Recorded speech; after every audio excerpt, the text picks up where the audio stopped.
Hi, I'm Coach Amber, and welcome to the Revero Success Story Podcast. Today we have Matt with us, and he will be sharing his success story with the meat-based diet. Welcome, Matt.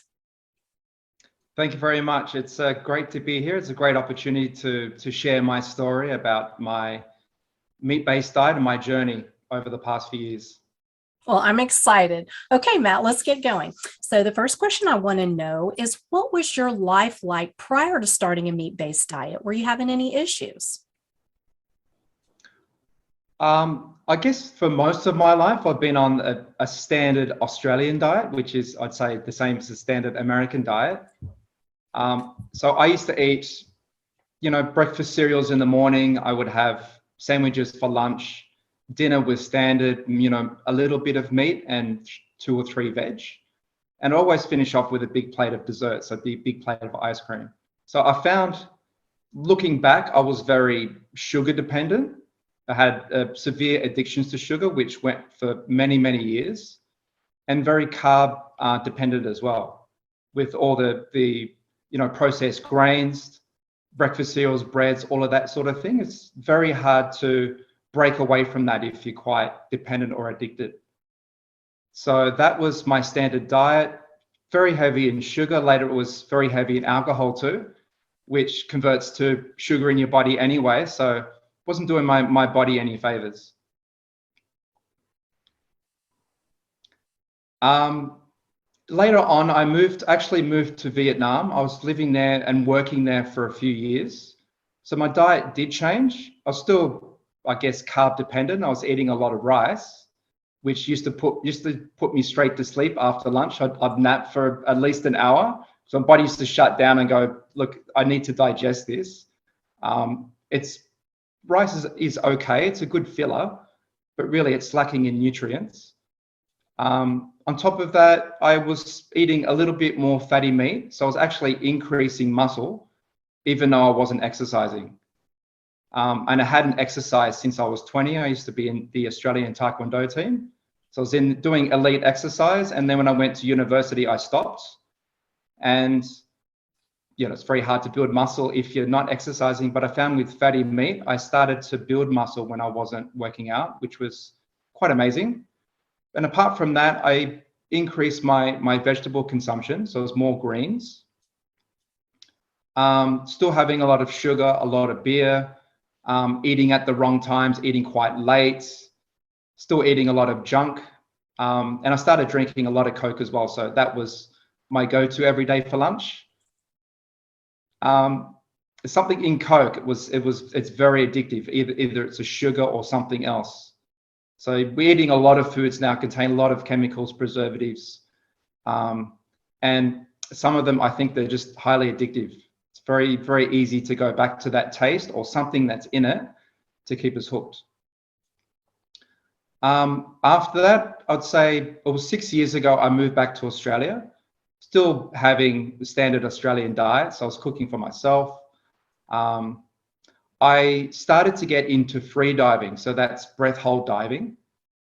So my whole idea around health, fitness, nutrition started to shift a little bit, because to have a longer breath hold, you need to be in peak physical health. So I started to do a little bit more research about nutrition. I was listening to podcasts, paleo podcasts. That was 6 years ago. So that was a big thing. So I really got on board with that. So I started to cut out grains, didn't increase my meat consumption. I started to eat less sugar. I increased my vegetable consumption. So I did what you're supposed to do on the paleo diet. And before that, I think just looking back over the years, I've had a range of health problems. So getting into free diving, it made me reflect on some of the problems that I had, because I wanted to eliminate them. I wanted to be in peak physical form. So I remember over the years, had very bad dandruff. So wherever I walked, it was like I was snowing. Severe eczema, which would cover sometimes half my body and last for months. And I did know I just have an outbreak and it would be extremely itchy. I didn't know what to do. I just buy creams from the pharmacy and apply them. I thought that, well, that's what you're supposed to do. Combination skin, dry and oily. I don't know how that comes about, where it's dry and oily in different patches. It's really weird. Very pale skin too.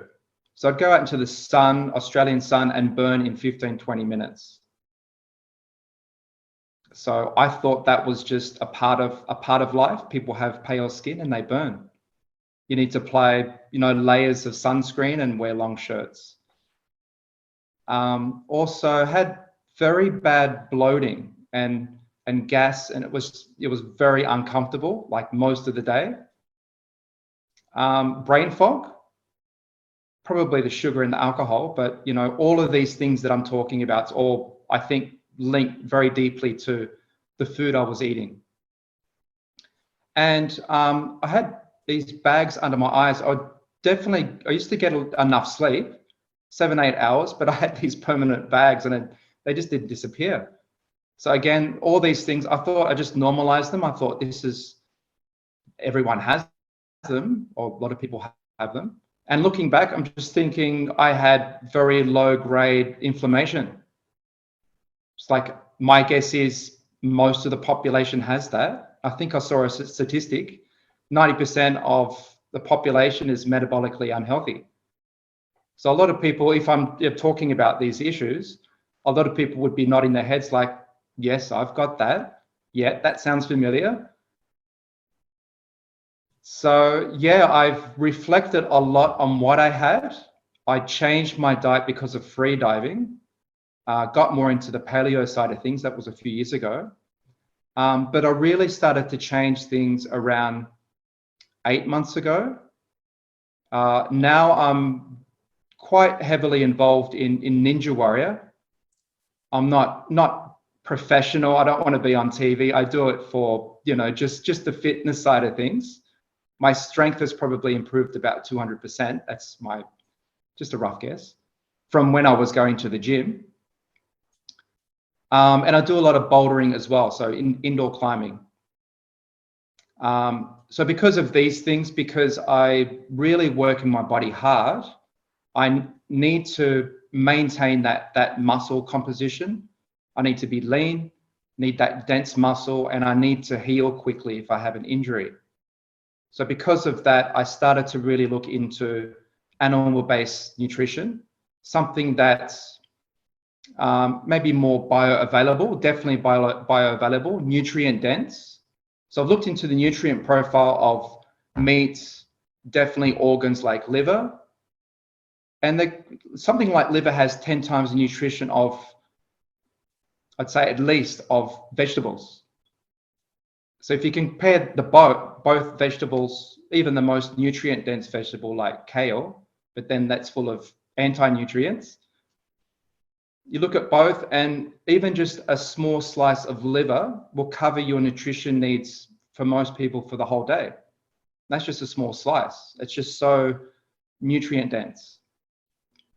So I started to look at these things from a scientific point of view. I was listening to a lot more podcasts about animal-based nutrition, and ancestral eating, which it makes a lot of sense if we've been eating like that for hundreds of thousands of years. And now suddenly we have all these modern diseases and health problems in the last 20. Like what's going on? So if you really look at history, animal-based nutrition, ancestral eating, it does make a lot of sense from a scientific point of view and from how we've evolved as humans and what we should be eating. So yeah, I was listening to a lot more podcasts about animal-based nutrition about 8 months ago. Things started to change. I looked at things from a scientific point of view. About 3 or 4 months ago, I started to really increase my meat consumption. So I eat, I'd say about 80% of my consumption is meat. I eat a little bit of fruit that's in season, some veg that I find doesn't cause problems for myself. And I usually boil them or put them in a stew. So I have maybe sweet potato that's peeled. So I want to take off the peel. It contains a lot of anti-nutrients. I have parsnip, turnip. So usually stew those once a week. It's a good filler, tastes good, but something I don't base my diet on. Have a lot of muscle meats. And I have a range of muscle meat. So I'm in Australia, I can source kangaroo. There's a couple of good butchers that I go to, so can get more wild, gamey meat. I think it's really healthy. I mean, kangaroos eat grass. They have a natural diet. They're very healthy animals. So I go for more gamey meat or grass, grass-fed. Try to get grass-finished meat as well from my local butcher. And I've already asked them where they source from, and it's a local small farm. Lots of organs. Probably a little bit more muscle meat, but I like the taste. I know they're nutrient dense. I know we can survive without them just on muscle meat, but I like the nutrient density. So heart, liver, I've tried recently, ox tongue. So all of these foods, a kidney as well, all of these organs, our grandparents, our great-grandparents used to eat these. So going back, generations, this was the go-to food, organs and muscle meat, if people could get it. But now I think with organs, I tell people I eat organs and they go, that's gross. It's just, there's been a shift in our consciousness and the way we look about meat and organs. And I know a lot of this has been demonized unfairly.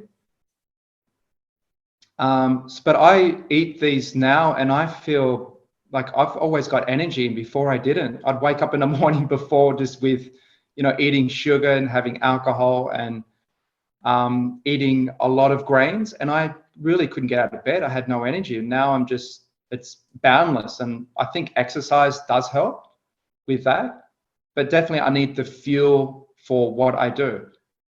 I think it's really important. So definitely a lot more meat, organs, a little bit of fruit and veg, like I said. I also cook in a bit of butter, but I like tallow. So I make my own bone broth that goes into stews and soups. I can drink some, and I just take off the fat that sort of congeals on the top, and I can use that for cooking as well. So that, again, our grandparents, great-grandparents, they used to do that. They used to use the tallow and cook with that. And people have been doing that for hundreds, maybe thousands of years, using tallow. We didn't have olive oil. It depends where you were in the world, but a lot of our ancestors were from Northern Europe. We didn't have olive oil. We used butter and tallow. We didn't have coconuts. So all these things that we eat now, our ancestors didn't eat them, and they were healthy. That's exactly right, Matt. Okay, so Yeah, sure. you've kind of gone over what you've eaten, but I have two more questions for you. First of all, I want to know, what does kangaroo taste like? Compare it to, like, say, beef. And did you have any transitional issues when you started eating more of a meat-based diet? Okay, I'll cover those two questions. Kangaroo, it's not to everyone's taste. It is quite gamey. You need to cook it rare or medium rare, because otherwise it gets quite tough. So it's just got to cook it carefully, quickly. It's more of an acquired taste, but I love it. And I know I have an American friend here. He gets kangaroo as well. He's on the carnivore diet. So yeah, definitely an acquired taste, but for meat lovers, it's something that everyone should try. And your second question is about how I feel now. Well, what did you have any transitional issues, like when you started? Transitional issues. Yeah. Not recently transitioning to more of an animal-based carnivore diet. But when I was paleo, when I moved from a standard Australian diet to paleo, I did it quite quickly. I just made a decision. I listened to quite a few podcasts beforehand. I was like, today I'm going to cut grains and dairy. I did that. And then a week later, I tried to cut sugar, which was very, very difficult. I found I had severe addictions to sugar. But when I cut the processed carbs, the grains, and the sugar, I found, I don't know what it was. I was extremely hungry, and no matter what I ate, I couldn't feel that void. It's like I was famished. It was really weird, and it took about a week of that feeling before things settled again with the new sort of dietary intake. Carnivore, not so much. Actually, not at all. Just because I was eating close to that beforehand, I just upped my meat intake, cut out kale, cauliflower, things that I found were still causing me some issues, some gut issues. Yes, I don't think there was anything at all. It was all completely fine. That's awesome. Good to know. Okay, so now the best part. Let's hear about how things improved once you started eating more of a meat-based diet. What did you notice? And did anything surprise you? Liver was a big surprise when I started to eat that. I felt like I had about 4 coffees. I just had this, straight away I'd have this surge of energy.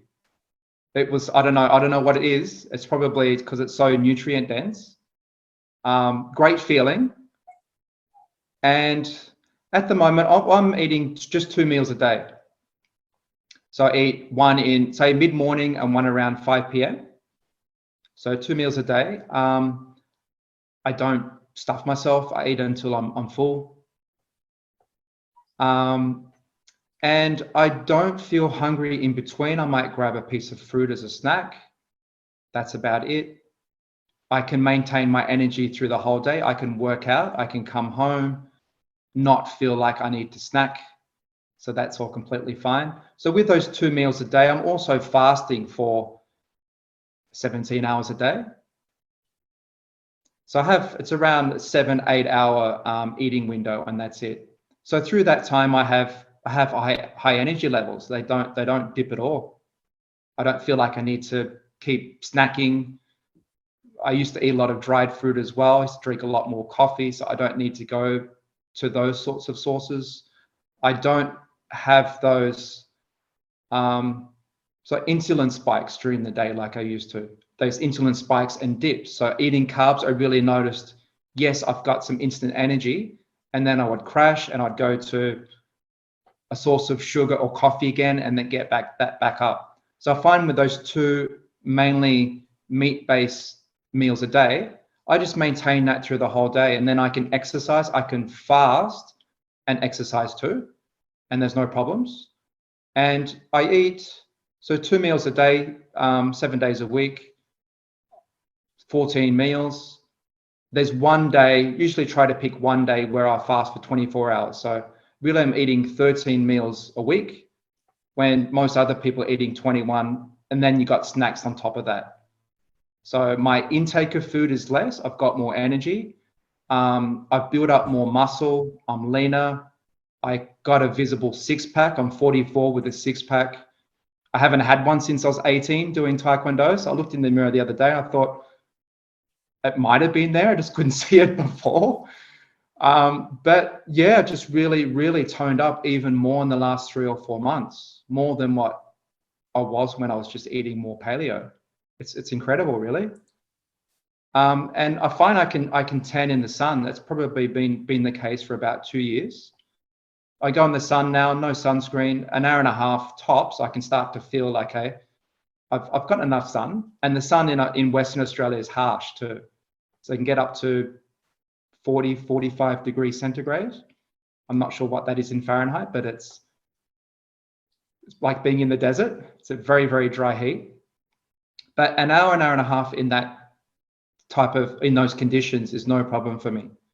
Where before 15 minutes I would burn. So that's been an amazing change. I never thought I could tan.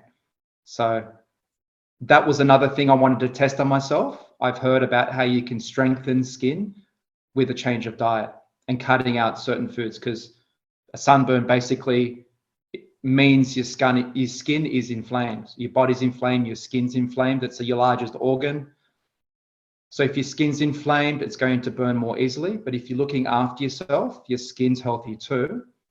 and you just let your skin do its job. It will tan if it's getting a lot of sun. It's your body's way to protect itself from the sun. So that doesn't happen again. So that was my little experiment I did a couple of years ago, and it's worked.